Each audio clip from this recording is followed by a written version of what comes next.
రవాణా శాఖలో వివిధ రకాల ఫీజులు, చలాన్లు పెంచడంపై రవాణా రంగం పరిరక్షణ సమితి ఆందోళన చేపట్టింది. పెంపు నిర్ణయాన్ని వెనక్కి తీసుకోవాలని విజయవాడలో ప్రదర్శన చేపట్టారు. ప్రభుత్వ నిర్ణయం రవాణా రంగాన్ని కుదేలు చేసేలా ఉందని వాహన రంగ సమితి నేతలు ఆరోపించారు.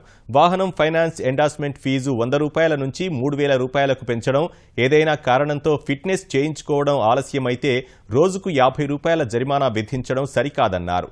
విజయవాడలో జరిగిన ఆందోళనలో 13 జిల్లాలకు చెందిన lorry, taxi, trolley, truck, auto, crane యజమానుల సంఘాలతో పాటు ఆటోనగర్కు చెందిన పలు సంఘాలు మద్దతు తెలిపాయి.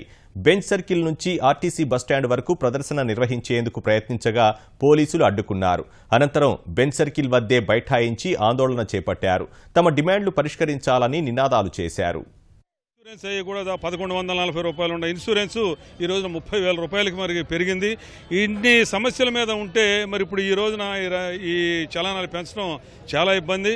అట్లాగే ఆటో రిక్షాలకు వచ్చేసరికి ఆటో రిక్షా డ్రైవర్లకి వాళ్ళకి కావాల్సిన లైసెన్స్ ఏమో డిపార్ట్మెంట్ మంజూరు చేయదు. బళ్ళన్నీ ఆపేసేమో డ్రైవింగ్ లైసెన్స్ లేదని చెప్పి వాళ్ళ మీద కేసులు రాసి మళ్ళీ హెరాస్మెంట్ చేస్తున్నారు. అందుకని ఆటో రిక్షా డ్రైవర్లందరూ కూడా లైసెన్సులు మంజూరు చేయాల్సిన అవసరం ఉంది.